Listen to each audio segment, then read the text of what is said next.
It's my high honor to introduce Dr. Mark Zuckerberg.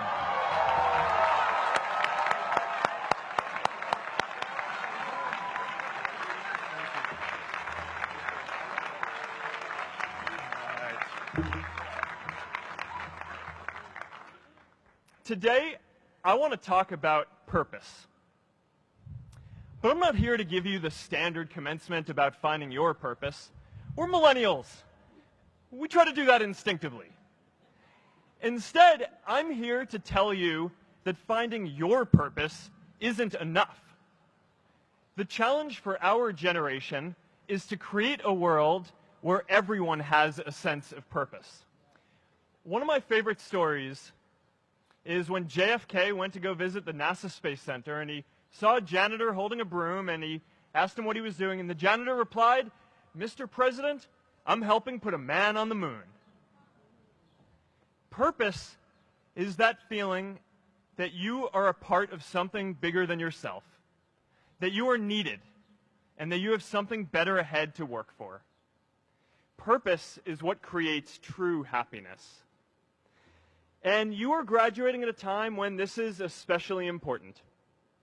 When our parents graduated, that sense of purpose reliably came from your job, your church, your community. But today, technology and automation are eliminating many jobs. Membership in a lot of communities has been declining, and a lot of people are feeling disconnected and depressed and are trying to fill a void in their lives. As I've traveled around, I've sat with children in juvenile detention and opioid addicts who've told me that maybe their lives would have turned out differently if they just had something to do, an after-school program or somewhere to go. I've met factory workers who know their old jobs aren't coming back and are just trying to find their path ahead. For our society to keep moving forward, we have a generational challenge to not only create new jobs, but create a renewed sense of purpose. I remember that night I launched Facebook from that little dorm in Kirkland House. I went to Noakes with my friend KX, and I remember telling him clearly that I was excited to help connect the Harvard community, but one day someone would connect the whole world. The thing is, it never even occurred to me that that someone might be us. We were just college kids. We didn't know anything about that. There were all these great big technology companies with all these resources, and I just assumed one of them would do it. But this idea was so clear to us that all people want to connect. So we just kept working on it, day after day after day. And I know that a lot of you are going to have your own stories just like this. A change in the world that seems so clear that you are sure someone else is going to do it. But they're not. You will.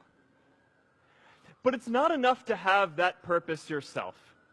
You also have to create a sense of purpose for others. And I found that out the hard way. You see, my hope was never to build a company. I wanted to have an impact. And as all these people started joining us, I just assumed that that's what they wanted to do too. So I never took the time to explain what it was that I hoped we'd build. A couple of years in, some big companies wanted to buy us. I didn't want to sell. I wanted to see if we could connect more people. And we were building the first version of Newsfeed at the time, and I thought, if we could just launch this, it could change how we all learn about the world. Nearly everyone else wanted to sell. Without a sense of higher purpose, this was their startup dream come true, and it tore our company apart. After one particularly tense argument, one of my close advisors told me if I didn't agree to sell the company right now, I would regret that decision for the rest of my life. Relationships were so frayed that within a year or so, every single person on our management team was gone. That was my hardest time leading Facebook. I believed in what we were doing, but I felt alone. And worse, it was my fault. I wondered if I was just wrong, an imposter, a 22-year-old kid who had no idea how things actually worked. Now, years later, I understand that that is how things work when there's no sense of higher purpose. So it's up to all of us to create it so we can all keep moving forward together. And today, I want to talk about 3 ways that we can create a world where everyone has a sense of purpose. By taking on big, meaningful projects together. By redefining equality so everyone has the freedom to pursue their purpose. And by building community all across the world. So first, let's take on big, meaningful projects. Our generation is going to have to deal with tens of millions of jobs replaced by automation like self-driving cars and trucks. But we have the potential to do so much more than that. Every generation has its defining works. More than 300,000 people worked to put that man on the moon, including that janitor. Millions of volunteers immunized children around the world against polio, and millions of more people built the Hoover Dam and other great projects. And now it's our generation's turn to do great things. Now I know, maybe you're thinking, I don't know how to build a dam. I don't know how to get 1 million people involved in anything. Well, let me tell you a secret. No one does when they begin. Ideas don't come out fully formed.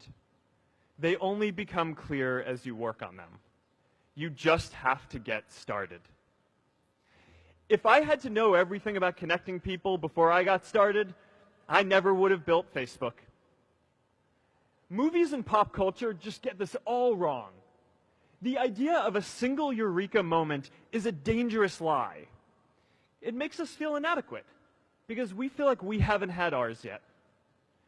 And it prevents people with seeds of good ideas from ever getting started in the first place. Oh, and you know what else movies get wrong about innovation? No one writes math formulas on glass, okay? All right? That's not a thing, okay?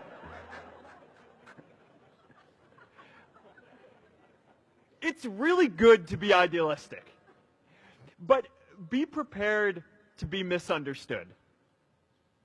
Anyone working on a big vision is going to get called crazy, even if you end up right. Anyone taking on a complex problem is going to get blamed for not fully understanding it, even though it's impossible to know everything up front. Anyone taking initiative will always get criticized for moving too fast because there's always someone who wants to slow you down. In our society, we often don't take on big things because we're so afraid of making mistakes that we ignore all the things wrong today if we do nothing. The reality is, anything we do today is going to have some issues in the future. But that can't stop us from getting started. So what are we waiting for? It is time for our generation-defining great works. How about stopping climate change before we destroy the planet and getting millions of people involved, manufacturing and installing solar panels? How about curing all diseases and getting people involved by asking volunteers to share their health data, track their health data, and share their genomes? You know, today, our society spends more than 50 times as much treating people who are sick as we invest in finding cures so people don't get sick in the first place. It makes no sense. We can fix this. How about modernizing democracy so everyone can vote online? And how about personalizing education so everyone can learn? These achievements are all within our reach. Let's do them all in a way that gives everyone in our society a role. Let's do big things, not just to create progress, but to create purpose.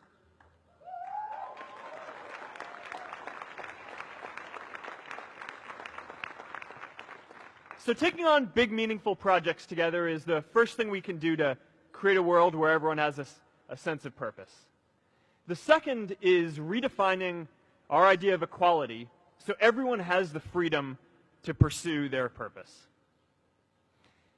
Now, many of our parents had stable jobs throughout their careers, but in our generation, we're all a little entrepreneurial, whether we're starting our own projects or finding our role in another one. And, you know, that's great, because our culture of entrepreneurship is how we create so much progress. An entrepreneurial culture thrives when it is easy to try lots of new ideas. Facebook wasn't the first thing I built. I also built chat systems and games, study tools and music players, and I'm not alone.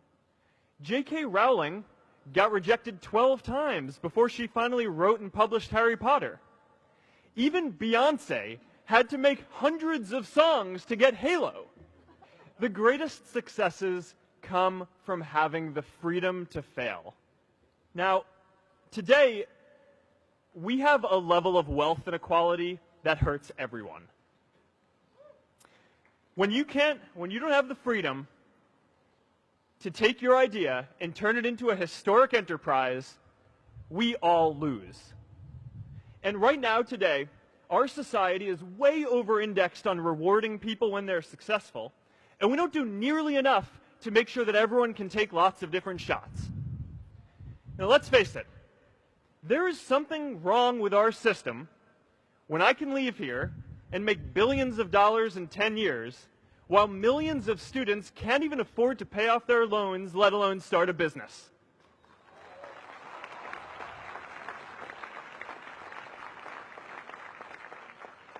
Look, I know a lot of entrepreneurs, and I don't know a single person who gave up on starting a business because they were worried they might not make enough money. But I know too many people who haven't had the chance to pursue their dreams because they didn't have a cushion to fall back on if they failed. We all know you don't get successful just by having a good idea or working hard. You get successful by being lucky too.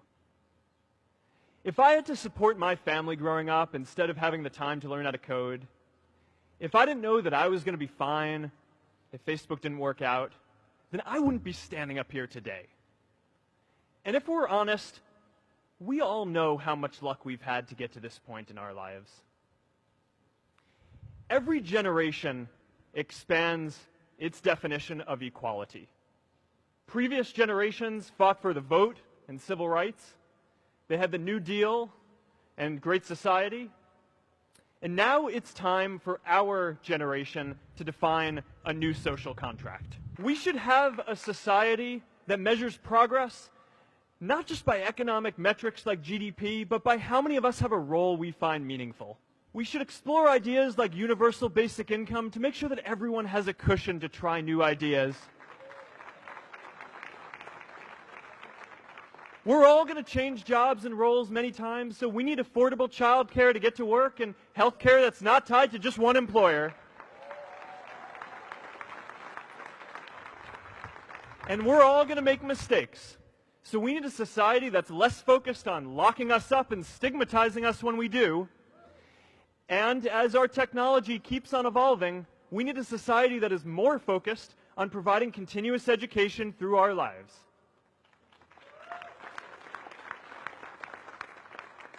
And yes, giving everyone the freedom to pursue purpose isn't going to be free. People like me should pay for it. And a lot of you are going to do really well, and you should too.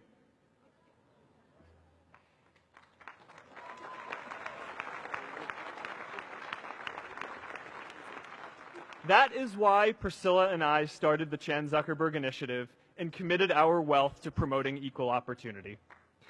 These are the values of our whole generation.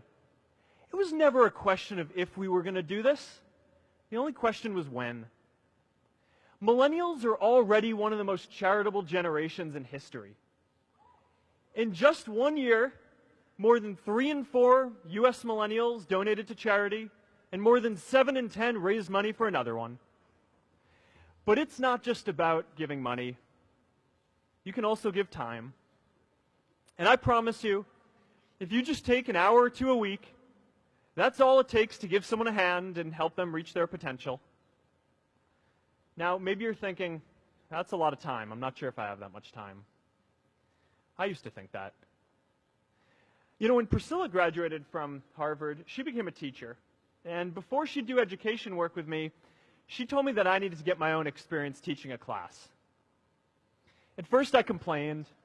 I said, you know, I'm kind of busy. I'm running this company. But she insisted. So I taught, an after-school program at the local Boys and Girls Club on entrepreneurship.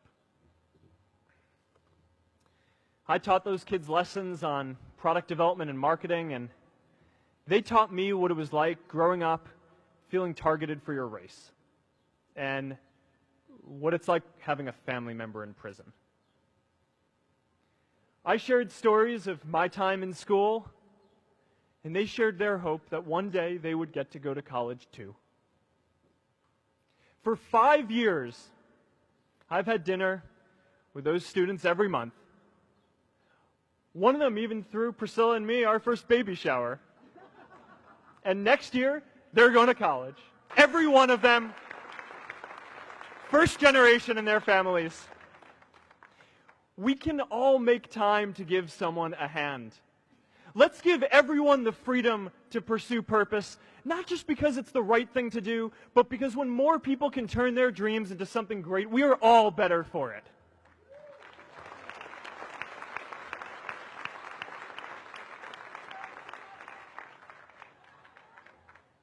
Purpose doesn't only come from work. The third way we can create a sense of purpose for everyone is by building community. And in our generation, when we say purpose for everyone, we mean everyone in the world.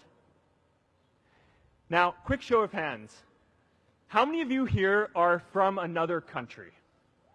All right, now keep your hands up. How many of you are friends with one of these folks? Now we're talking. See, we have grown up connected. In a recent survey of millennials around the world, asking what most defines our identity, the most popular answer wasn't nationality, ethnicity, or religion. It was citizen of the world. That's a big deal.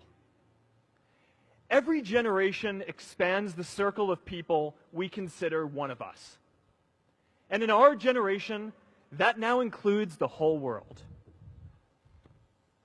We understand that the great arc of human history bends towards people coming together in ever greater numbers, from tribes to cities to nations, to achieve things that we could not on our own. We get that our greatest opportunities are now global. We can be the generation that ends poverty, that ends disease. And we get that our greatest challenges need global responses too. No country can fight climate change alone or prevent pandemics. Progress now requires coming together, not just as cities or nations, but also as a global community. But we live in an unstable time. There are people left behind by globalization across the whole world. And it's tough to care about people in other places when we don't first feel good about our lives here at home. There's pressure to turn inwards. This is the struggle of our time.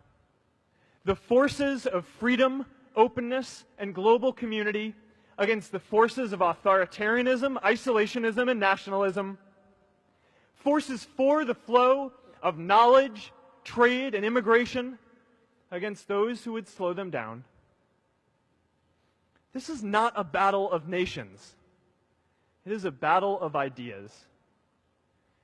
There are people in every country for more global connection, and there are good people against it. And this isn't going to be decided at the UN either. It's going to happen at the local level when enough of us feel a sense of purpose and stability in our own lives that we can start to open up and care about everyone else too. And the best way to do that is to start building local communities right now.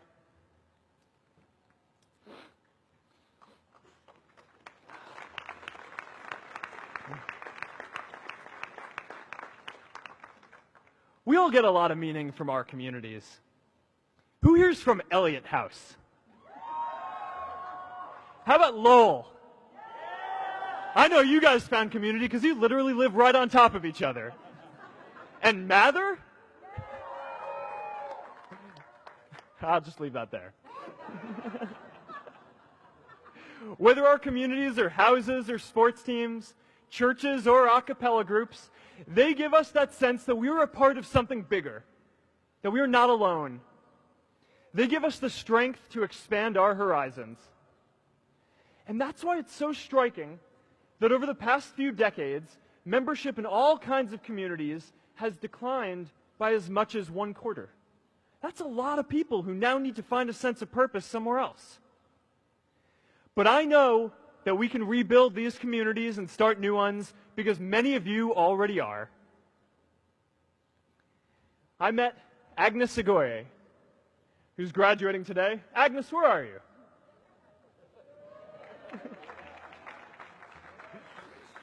Agnes spent her childhood navigating conflict zones with human trafficking in Uganda, and now she's trained thousands of law enforcement officials to keep communities safe.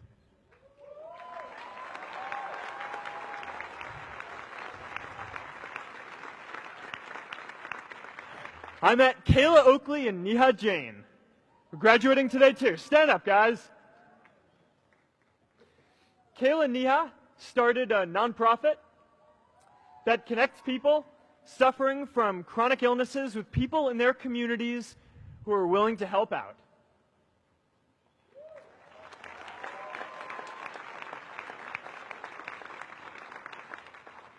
And I met David Razu Aznar, who's graduating from the Kennedy School today. David, stand up.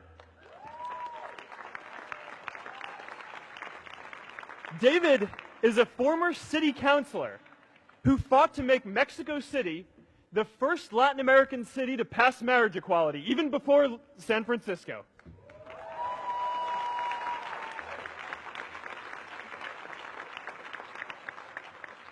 And this is my story too. A student in a dorm, connecting one community at a time, and keeping at it until one day we can connect the whole world. Change starts local. Even global change starts small with people like us. In our generation, the struggle of whether we connect more, whether we achieve our greatest opportunities, comes down to this: your ability to build communities and create a world where every single person has a sense of purpose.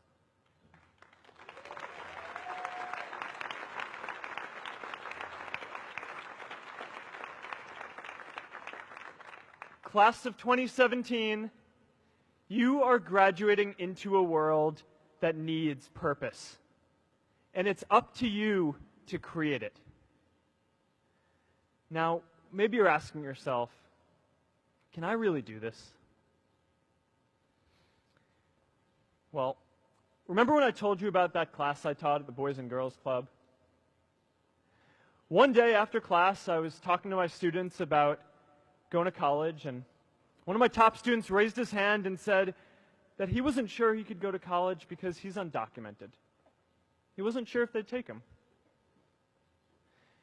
Last year, I took him out to breakfast for his birthday, and I wanted to get him a gift, so I asked him what he wanted, and he just started talking about struggles that he saw other students in his class facing, and finally said, I'd really just like a book on social justice. I was blown away. Here is a young guy who has every reason to be cynical. He wasn't sure if the country he calls home, the only one he's known, was going to deny him his dream of going to college. But he wasn't feeling sorry for himself. He wasn't even thinking of himself. He has a greater sense of purpose, and he's going to bring people along with him. It says something about our situation today that I can't even say his name because I don't want to put him at risk. But if a high school senior who doesn't know what the future holds for him can do his part to move the world forward, then we owe it to the world to do our part too.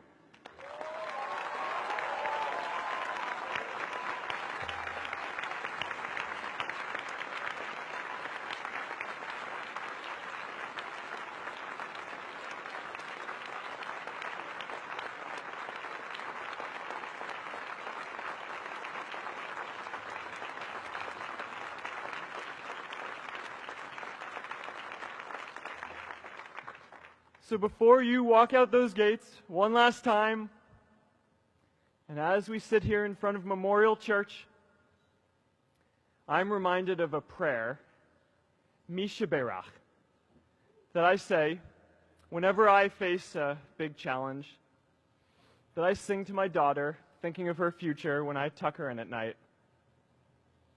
And it goes, "May the source of strength, who's blessed the ones before us, help us find the courage to make our lives a blessing." I hope you find the courage to make your life a blessing. Congratulations, class of 2017. Good luck out there.